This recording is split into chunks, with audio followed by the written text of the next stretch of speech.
No, I think that the name was given to me as Ernest, but I think, I don't understand that. It's just a name. I'm not related to it. I don't relate to it. It's not me. Uh, but I accept it. It's not it's not my cultural identity. The one that never stops talking, maybe. But I, uh, I lived here, I was moved here with my grandparents. Most families, like myself, uh, there was, there was a different culture altogether. Like when I was born, my parents, well, they were married because they like there's something to do or something not to do. I don't know. Uh, I was only about 7 years old when we moved here to Eskisoni with a promise of a better future than what we had. And my grandmother was from here. Her parents, she was our granddaughter of Grand Chief. So when she came here, her grandparents were here. She wasn't born here, born in Chaplin. But somehow she was enticed to move here by her folks, and then we moved. And leaving a place uh, in Richmond County back there, and moving here under the centralization program, to put all the Mi'kmaq together. And I think that move itself is one of the reasons that you guys are out here. You wouldn't have needed to because we would have been able to express and show our culture throughout the world. And it would have been fair. But uh, people who moved here and the government tried to make them farmers and stuff like that, and just kind of make them suburbanites, I guess. I live in one place, and before we moved here, my grandfather was a farmhand, craftsman, uh, trapper, fisherman. I think he was a very skilled person and very knowledgeable about life and understood it very well. So I was lucky enough to inherit some of it and learn quite a bit from him and my grandmother. But when we moved there, I was about 6, 7 years old, and then we moved here, and there was no chance of going back because they burned the house down, and we had no claim to where we were before, so we landed up here. And then I went to school here.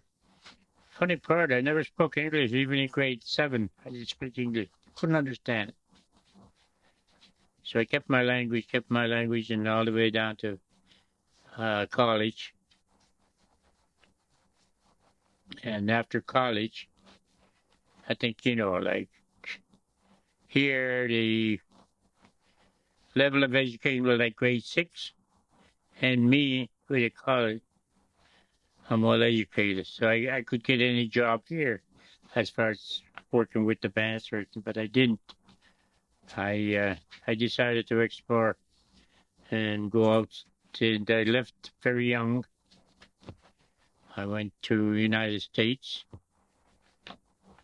and I worked with the Akwesasne people, Bendix, people from Teganada.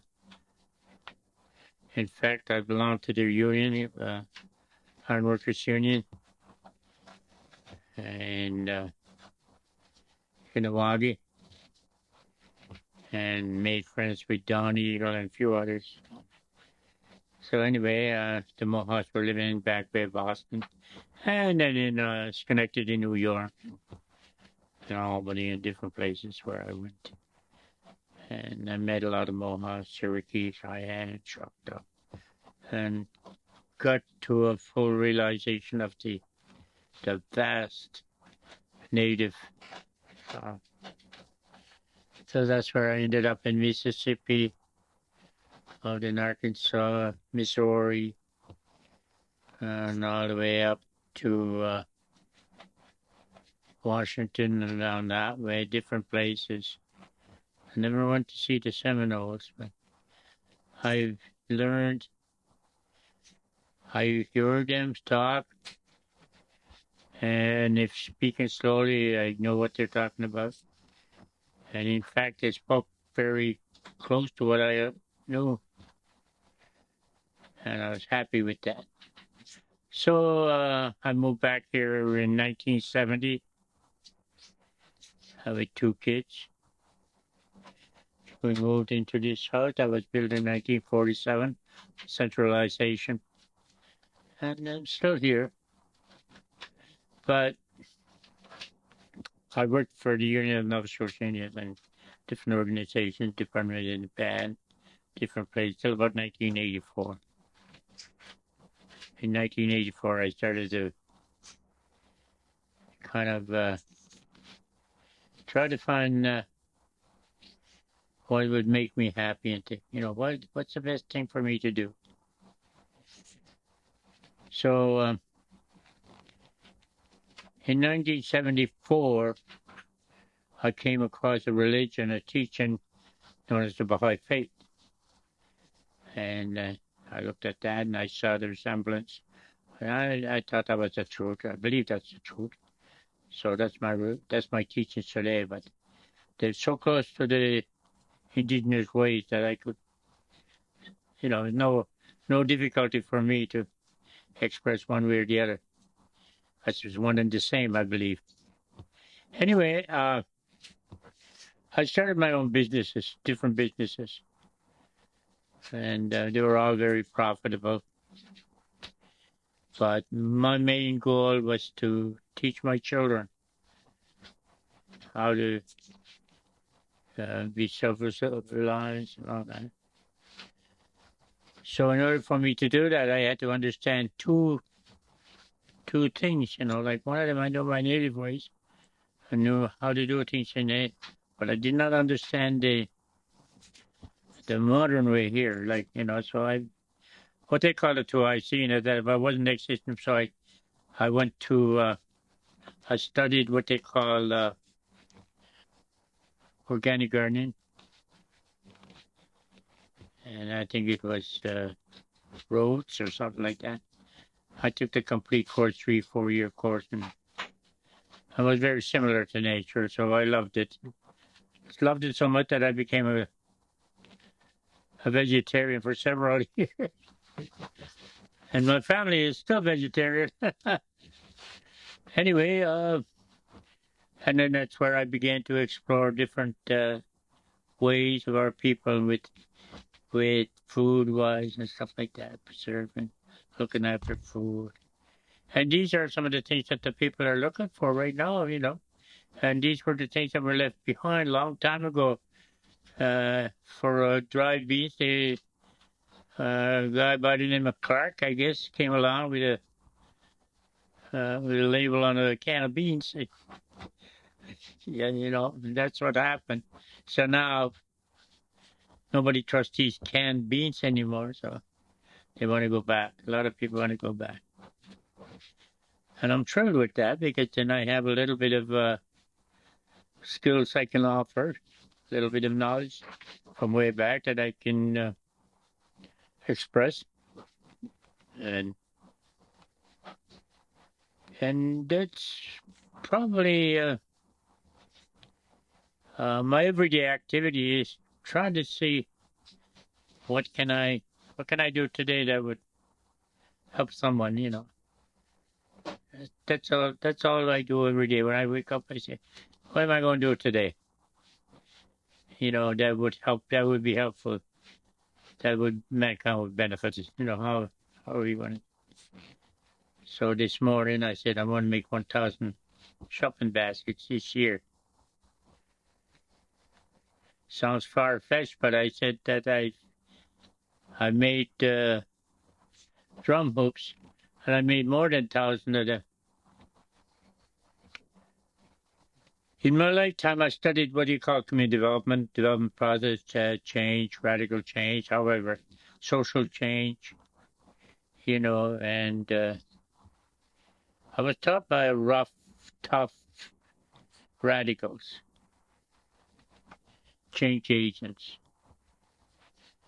that didn't take bullshit. You know, one of them was Saul Alinsky, Carl Rogers, and a few tough guys, Andy Delisle, recognize the name, the Mohawk. You know, all those guys from that area. So these guys, like Carl Carto, you remember him? He was one of the people that wrote We Speak, You Listen. Carto, he started the organization, the Federation Organizations Union of Alberta Indians, or, you know, these guys just started working. So Johnny Snow and that, I'm in my association with them. So I worked with a lot of fellows here, very renowned, strong leaders. Some of them, like Joe B. Marshall and a few others, are still around. And we brought about social change. And from it,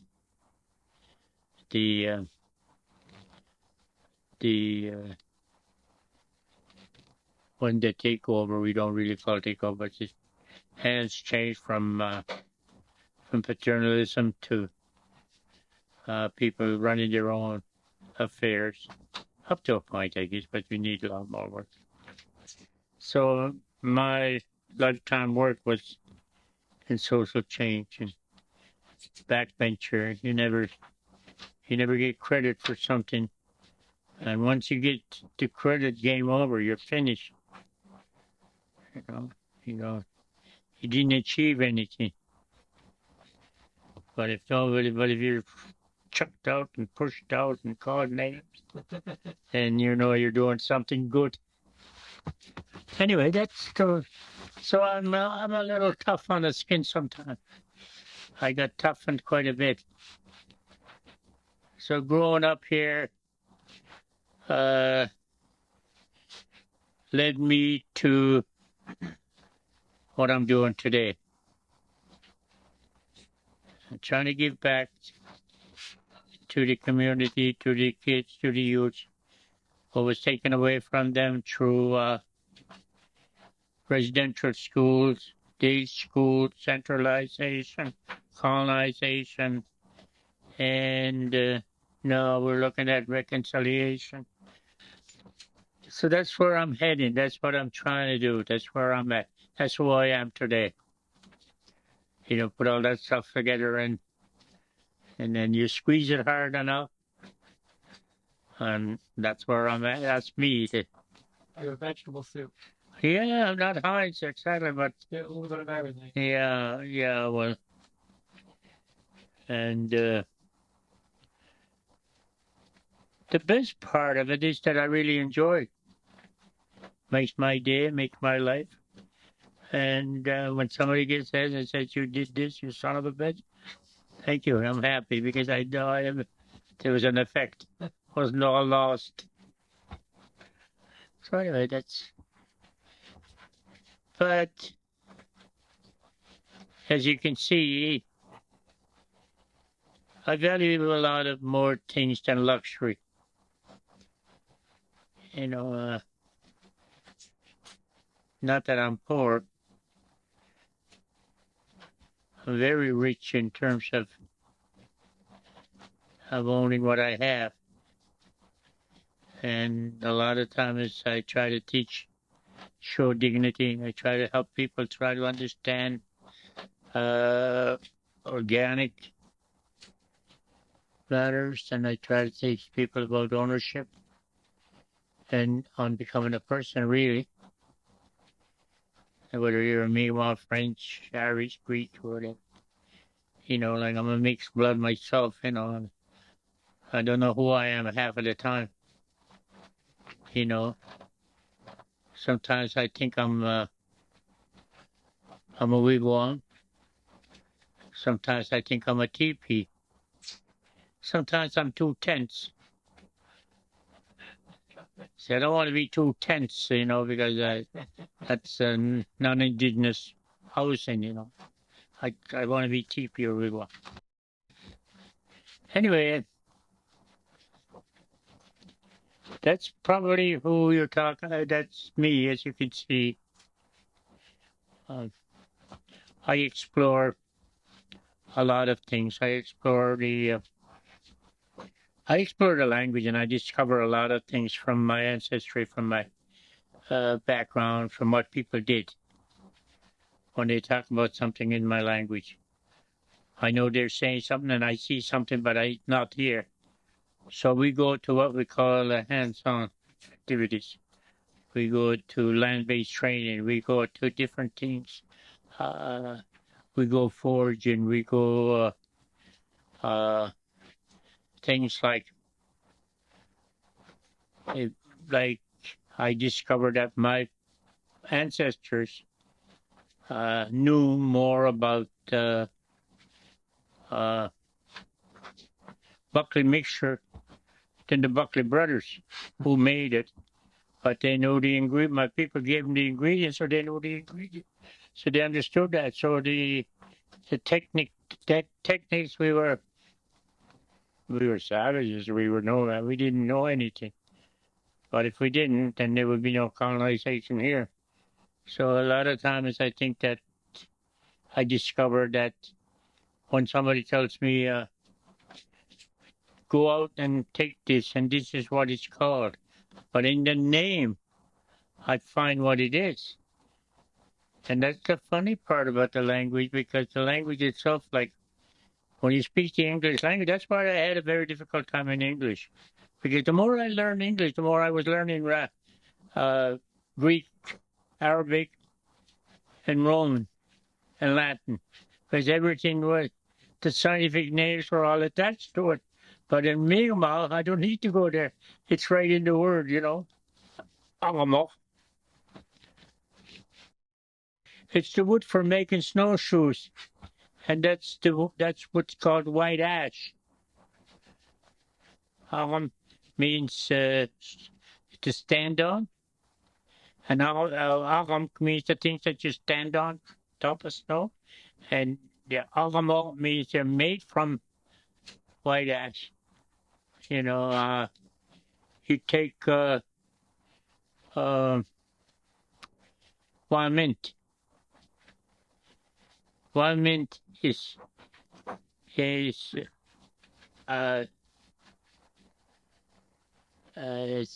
maybe peppermint, I think. Yeah, peppermint. And it grows here. But peppermint saying has nothing. I have to go to some Latin scientific meaning, which I'm not really familiar with. Maybe it's called Pennsylvania, something like that. I don't know. Something like that anyway. It has something to do with it. But in Mi'kmaq, it's called Plamawip. Pilulamik. It means renew your breath. And that thing is used to help your breathing function. So you take it if you got congestion or difficulty in breathing, or lungs or sleeplessness or something like that. But that's what the scientific name for that is in Mi'kmaq. So you know what you're taking, you know for sure that's the one. And you take a yellow birch. yellow birch. You go down there and you'll find somebody painted a birch or something, white birch. You don't know, but you don't know how to recognize it. We say no, that's definitely wintergreen. You know, so it contains wintergreen. So these are some of the things that every word has a clue to what it is, and distinctive, descriptive, and distinctive to that specific tree. It's not attached to something else. Just like in Latin, you find that second word leads you to the species and then to the specific. Thinking the same way, like. Anyway, that led me to work with different things and then to learn and understand. And the more I search the language, the more I begin to understand my own and how our ancestors left us with an identity, and only in Miwok, because Miwok language itself is it's an independent language. Does not depend on any other language in the world. It's a standalone. And you can use it to describe just about anything. And it'll just pinpoint to what it is exactly. See, that's kind of something for me. I don't possess to be. I just want to be one of the guys, I guess, and I don't like to be. I think being on a pedestal is dangerous for me, like fall off sometime. I don't want to be there. I think I just want to be a friend, and like I don't want to be respected just because I'm an elder. I want to be respected because I'm respectful, and I don't want to do things. I'll tell you a story. My grandmother once and I went to this selling baskets, knocking on doors, and like I said, I didn't speak English till I was in grade 8, and this was way before I was in grade 8. So we came to this house, and a woman, beautiful woman, she tells us, "You been dinner?" She kind of knew that if she said, "Did you have dinner yet?" it wouldn't make sense. So she said, "You been dinner?" And my grandmother said, "No." So there's the thing. So he gave us a bowl of whatever. I think whatever was good. Anyway, great. So I'm eating away and all that. And then I turned to my grandmother and said, "How do you say thank you in English?" So she said, "Eat everything in a bowl. That's enough." And she would understand how thankful I was. I didn't leave any. And that's the same with when you do something, I guess, when you're doing it honorably, when you're doing something when an individual takes it, and then one day you see him teaching it, and that's the joy. I see that a lot now. I see one of the young leaders here in this community who's up there every day teaching youth to do different things, and he was only this tall when I started with him, and everything I taught him, he's teaching his grandson and teaching people and showing them and using it. So the other part is that being humane, I guess, is another thing, that I value most. People treat them humanly, but other things you treat them humanly too, humane. Especially the creatures. And like my father would raise foxes, feed the squirrels, and treat them the best. And in the fall, they would be hanging on the wall, ready for the auction. But he never killed them. He was never cruel to them. So when I teach these things, the art of trapping, I trapped over 50, 60 some odd years. I made all my tools, equipment, everything. And Every animal that I met, I showed him as much respect as I would show to a fellow human being. And I didn't take. I have a video here where I caught a fox in February, was it? So it took us 3-4 hours, kiddo. Huh? The walk was up. It took us about 4 hours. I had to come here and get some eye medicine, or like flush them out. She came back with me. He was still there. He got caught in the coyotes there, but not enough to kill it.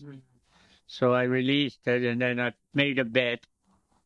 Then I came back, and I put the eye drops on, and then I gave him bought some fur tea so that it'll clear out that mucus. So I kept pouring it in his. Finally, he took off. He walked away, and next day was like this little bit of snow. So I waited till the next following morning, and I made 2 circles around to see if there was any.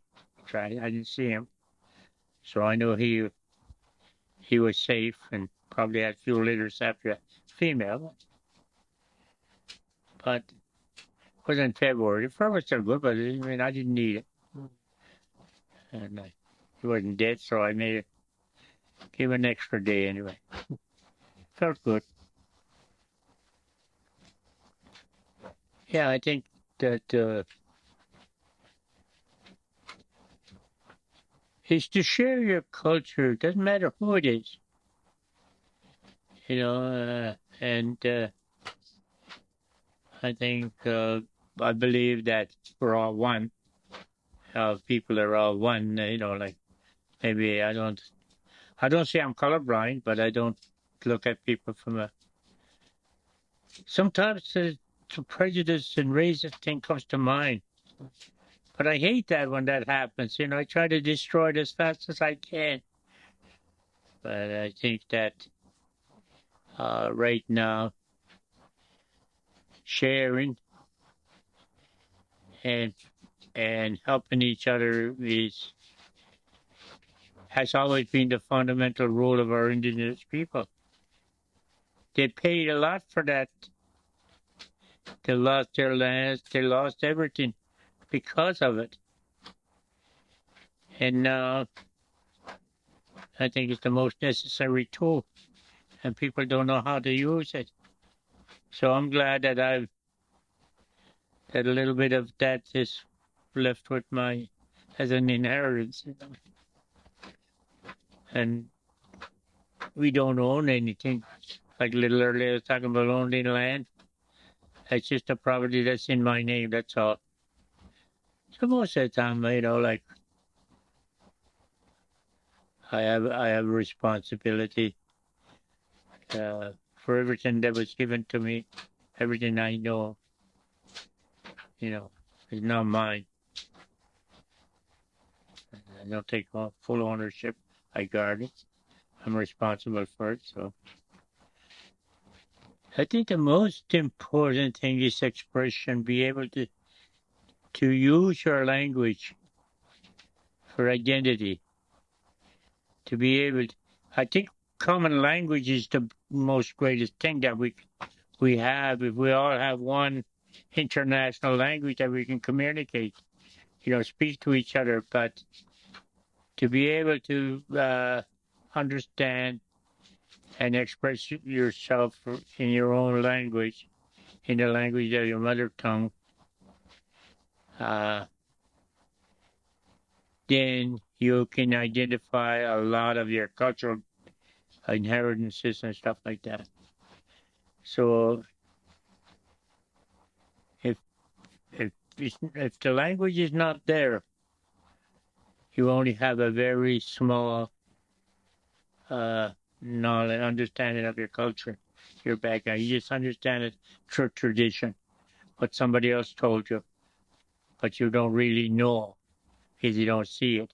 But if you understand the language, you really come to full realization of what it is. I think, first of all, I think that they should understand who they are first. An individual himself. like myself and non-Indigenous people, they should know who they are and what back. They should understand that fully. And then once they understand that, then they come to another culture, then they know that this is the same, but not different nor superior or they're both. But the most important thing I think is that each culture supports itself and other cultures too. Like we have this uh, as indigenous people. Sometimes when you look and they show an eagle flying high, but when you look at an eagle, imagine that eagle flying high with just one wing. That's exactly what happens when you're trying to be alone with your own culture and ignore the others. There's no balance. But the other eagle spreads out his other wing, and then now he soars. He controls, and like the same wing, the same. So I think that if the people see themselves as the one of the wings, yeah, well, that's what happens if they want to do it by themselves. It's not going to happen. So that's the most important thing is the recognition of that mankind is one and humanity is one, no matter where you go. Somebody knocks on the door and tells me, "Hey, can I show you how to do this?"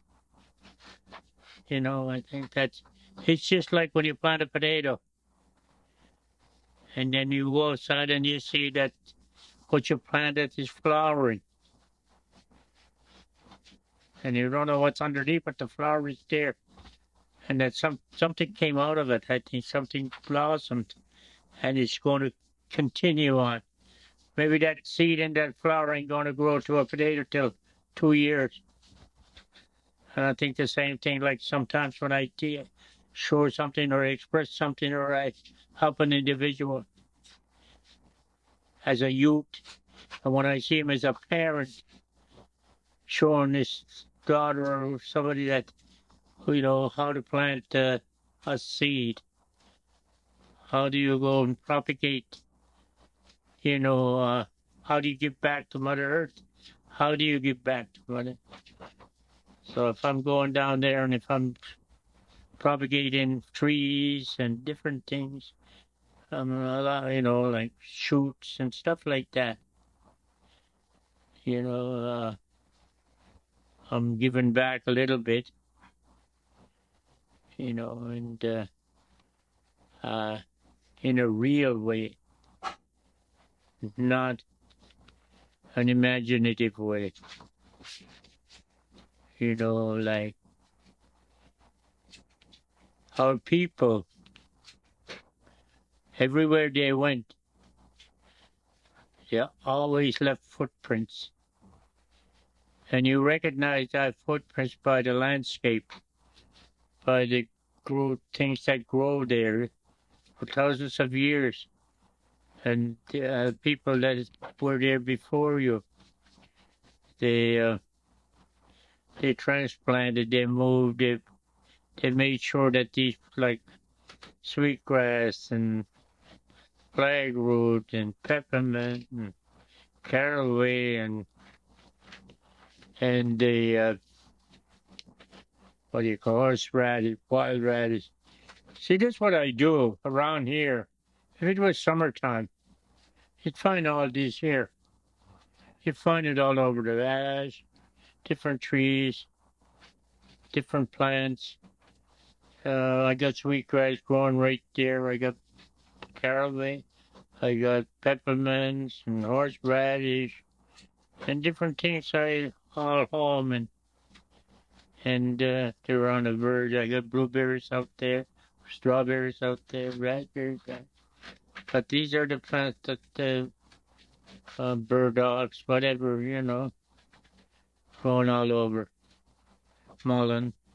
Everything that I see up there, I bring it home so I can make sure that it's grown here. Then I take the cuttings and go Like this year, we're giving away maybe 150 trees of black walnut that I had a battle with the squirrels for, So I took their food, but the first year they cleaned me out, but I think the following year, and then now we got about quite a bit of them sprouting.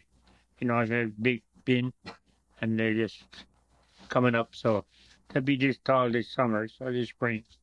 So we give them to families, different ones, plant nut trees. We're hoping chestnut to butternut, different things. One hazelnut as a having a lot of problems with that, trying to get that propagated and from seeds, stuff like that, but no luck yet. I think the need is to become a realization of what they really need. What is it that they need to do? What is that? I think education is the thing that, uh, try to develop people of what's needed. Like here, okay, one time ago, I was at an elders meeting, and I had made tea for them, different teas, and I offered them. And each time I poured tea to them, I explained what the properties were. And one of them asked me a question. Didn't ask me, he just told me outright. How the hell do you know what's contained in these? I said, well, I don't. I didn't. I had no idea. All I did was I made tea and I took it to the students at the school, and they took it into the lab and they told me. So I think that's what I like to see, a lot of interaction between the children, junior youth, elders, people in the community, sharing knowledge. And if it takes a whole community to make a drum, then the community takes the whole community to develop a community. So I think that the interaction in the community, self-supporting and learning, and not, if you're going to get greedy for knowledge, not in material means. And I love to look at the learn the art of sharing. When do you give and when do you not give? People think they just give it, but sometimes you shouldn't be giving. Yeah, I think that like sometimes you give or don't give. Sometimes they're not, but I think that sharing knowledge unconditionally, uh, like doing something with no expectations. I think, or no ego. I think ego, like being on a pedestal, like egoistic, and sometimes it's a rotten habit and doesn't go much farther than that. But I think when something is given unconditionally, it'll take root, it'll develop, it'll flower, and it'll be appreciated. So the community, I think that there was a lot of understanding in that through it because of the COVID. The COVID brought out a lot of understanding that we never had before. And the close knit and the closeness and the caring of the community uh, uh, blossomed, I guess. It came out, exposed itself.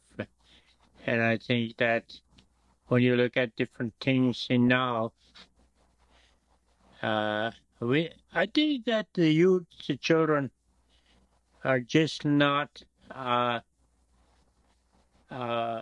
known as the most important, but treated as that. They're and by giving them the proper education right now, like a meaningful education, like gardening and outdoors and appreciating the bumblebee. You know, here a few years ago, several years ago, uh, we took on an idea on Facebook and we explained to them the the dandelion and the importance of dandelion to the bees. And this year, if you come to Eskilstuna, this place will be all yellow. Nobody cuts their lawn till the bumblebees are gone, till the bees are gone. So just that tells me that people not only listen, they investigate and they say, you know, they really want to know. And once they come to understand that, and they're doing it, they say, no, I can't cut my lawn. The bumblebees are still there. The bees are still taking the nectar out of the bee till they find the new stuff, then they'll go on. Right? I think that's one of the things that I find that instead of arguing, sharing, instead of debating on an issue, consult on it, you know. And then again, the importance of consultation, you know, where people talk about something that everybody has a chance to participate, and also that people given the opportunity to offer whatever they can. And we saw that, you know, like we saw that here during the COVID and all that, and they call it a stone soup, you know. So people now, you know, there's no right way or wrong way of making things, you know. They just say, like if you got a bag of onions, put them in there. Even if you end up with onion soup, that's better. You know, I think, but that's the other thing. And I think the second best thing uh, is that try to develop humor. Try to bring about humor in everything, you know, like our people were never serious about it. They were, but not the way that we see it. You know? They would be joking you about how stupid you are, you know. You know, it'd be a joke, not a humorous thing. They tell it to you in such a way that you enjoy it, but you don't, but you understand it, and then you correct whatever. So it's humor in everything, you know, and I think that's the healing part of the community that's able to express humor and find humor no matter what it is. I guess that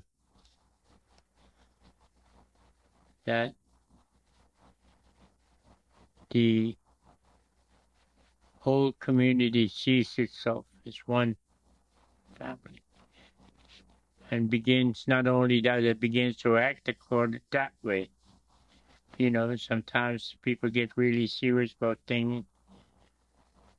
And like everything else, there is no one thing. I mean, we have alcoholism problems, drug problems there.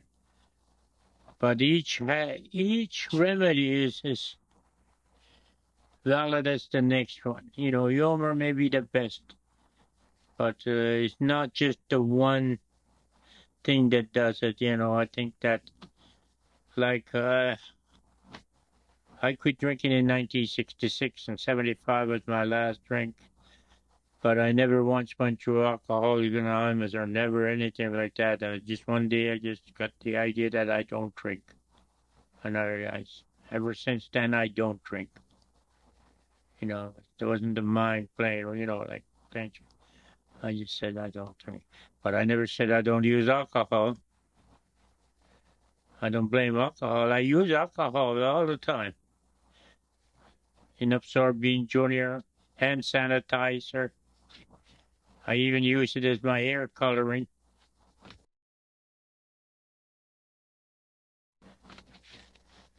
No, I don't.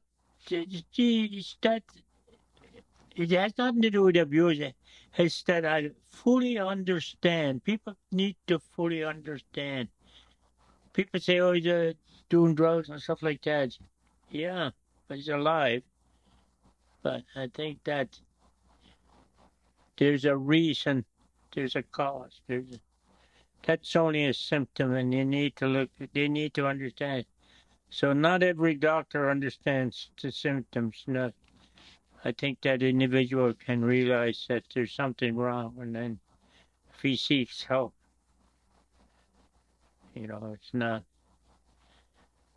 like he may go to a doctor. He may go to different places. Some people just go up the mountain. Some people just go outside. But somewhere there's a cure. Somewhere there's help. And I think that when I realized the purpose of life, I wanted to become a person. And that took every strata, everything I got, even more.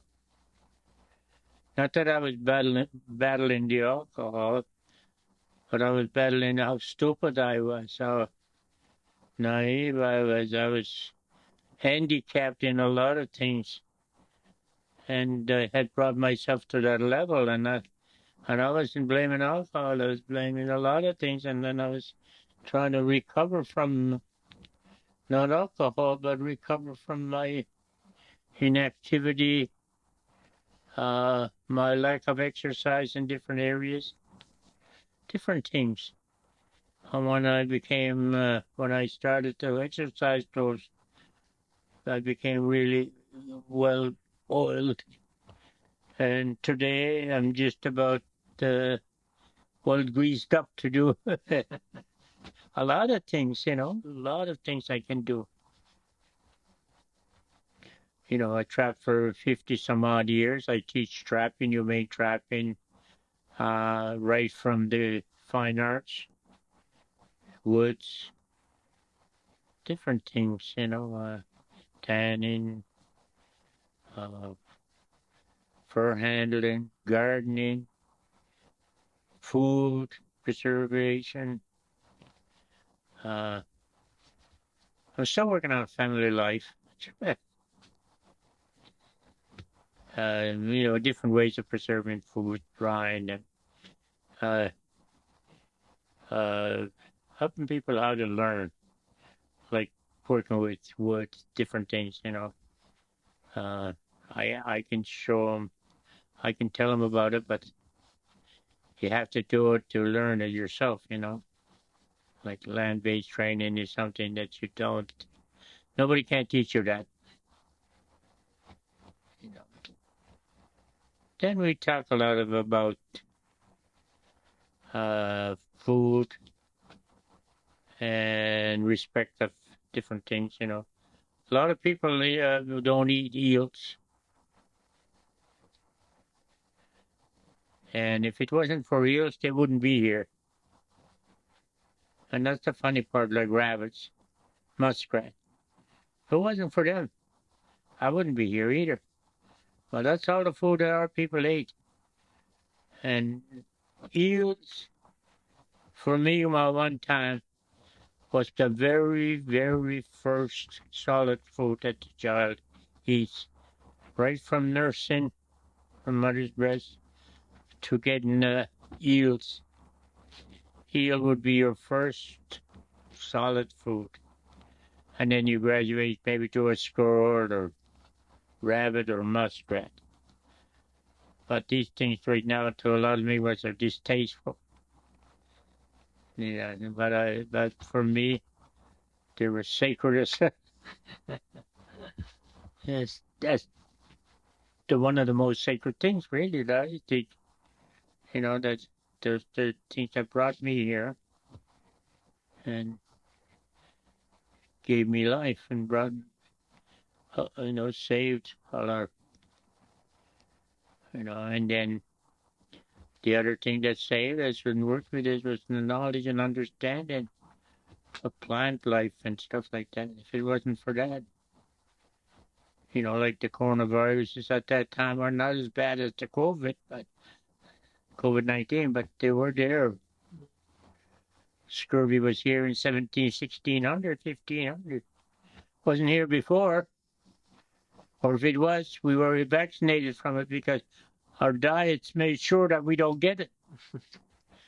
In our food, like we drank teas and different things and ate berries and things to build up our immune system. In the winter time when there was a lack of vitamin D, well, we got it from cots and other things. We were fed those things and that gave us, but people were not doctors or were at least physicians, as you know now, but they were powerful doctors. They were very learned people. And through innate knowledge, I think it's that they were given that knowledge, not for themselves, because, like your doctor doesn't go to school to learn to save himself. What I really would like the world to know is that the day has come for indigenous people to step forward, to come forward and accepted unconditionally by the rest of the world to what they have to offer. I listened to a guy named Lee Brown in Fairbanks way back, and he was telling a story about 4 men. One was an indigenous person. One was we would say, pale, black, and yellow. 4 races of men. And they were all at a point of dying from lack of water. And there was water there, but they had to buy it in order to get it. And if they could buy it, they would save themselves. But it was $1 for the water to save them. They needed $1. And each one of them had a quarter. Now, what would be the plan to buy that water? Some say they each had to go there and give it. But the red man has been offered that since 1500s. But there were conditions to that. So if these 4 races give unconditionally to save not themselves but save the other, but it hasn't been like that. So the red man has been holding out to say, here, this is but they say, we don't need you, we can survive. But I think now time has come when that unconditional, that approach is recognized and understood, and that each race comes accepted what he's got to offer. And right now, everybody had an offer. But each race has given a really good, he also speaks about the guardianships. The guardianship of water, the guardianship of light, the guardianship of land, and the guardianship of the sky. And the white man received the guardianship of the fire. And look what he did with it. He made bombs, but he made some good things also. He made a car, vehicles. And you look at the black man, he was given the guardianship of the water. And black men are excellent swimmers and everything. But how did the black man contribute with water to save mankind? What was his contribution? What did he do with that guardianship? The man that made plasma was a black man, was he?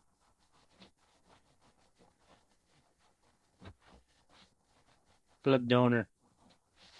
You need that. You need plasma. Just. And then you get the yellow race who was looking after the skies. And look what the yellow race, the Chinese, did with the skies, travel and everything else, astronomy, everything they do, they excel. But the red man has been given the guardianship of the land.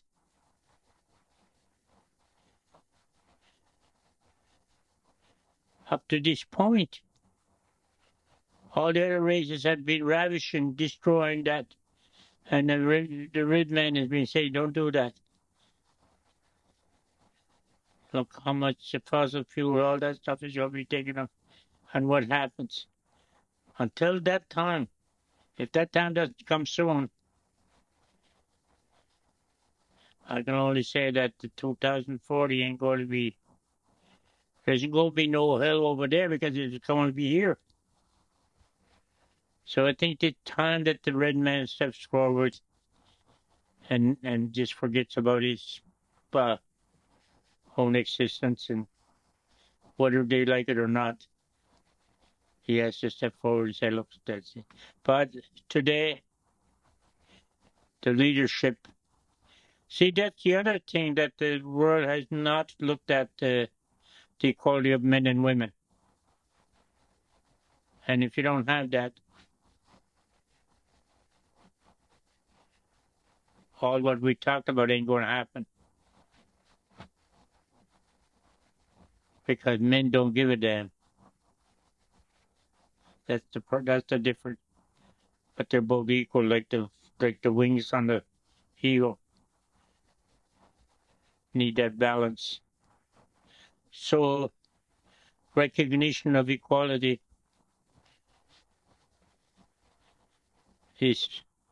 must come and established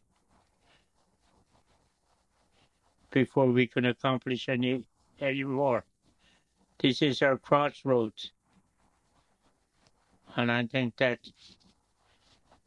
is beginning to become quite evident in the indigenous communities.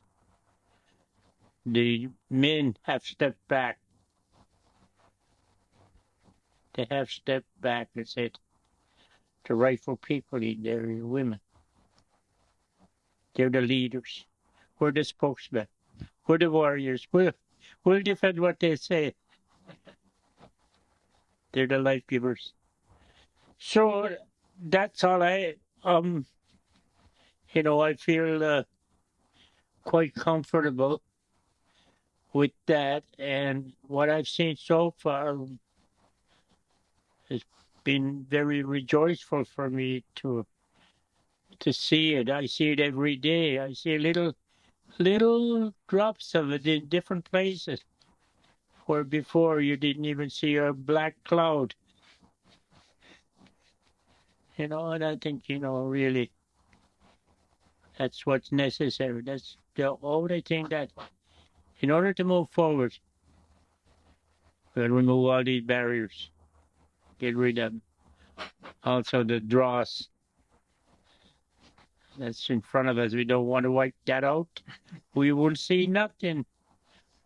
We won't see what really is out there. We just take what we saw. And I believe that we need to look at the old traditional teachings, not as myths, rituals, and stuff like that, but these are teachings, no different than the teachings of Europe, Africa, and all that. But this is North America. This is what our latest offers. We had it.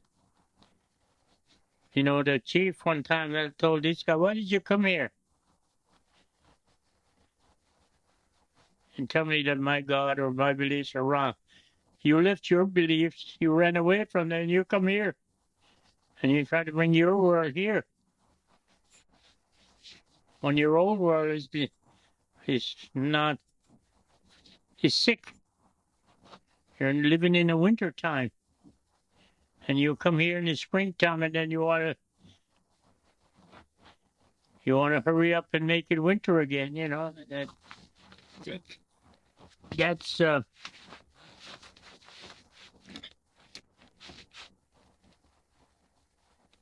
but it's just not talking about it. I think it's living it. It's trying to be able to take on a life that is uh indeed, and leave the words out, rather than speaking. You know, I think you should look at the indigenous people and what they're doing, how they're doing it, and if you see them, find out. Go out and find out and see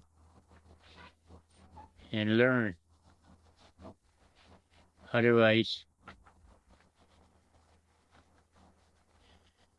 it may be too late.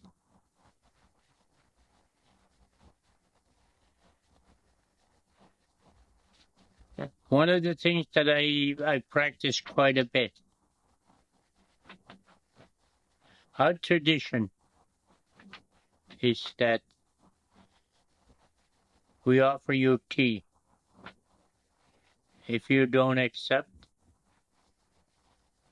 then next time we do not offer. When we don't offer, you're not welcome. And the traditional way is that when a person comes to your, they offer you tea first.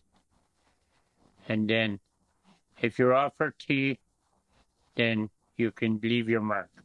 You can say what you want to say. If you're not offered tea, whatever you say, nobody will listen anyway. Nobody will hear it. I'll tell you a little story about tea. The word weak means tastes good. Good, weak. So these two people went out to see this farmer and met him in town and asked him if he would, if he had, be having calves in the spring. Yeah, he said, by springtime they should be pretty well,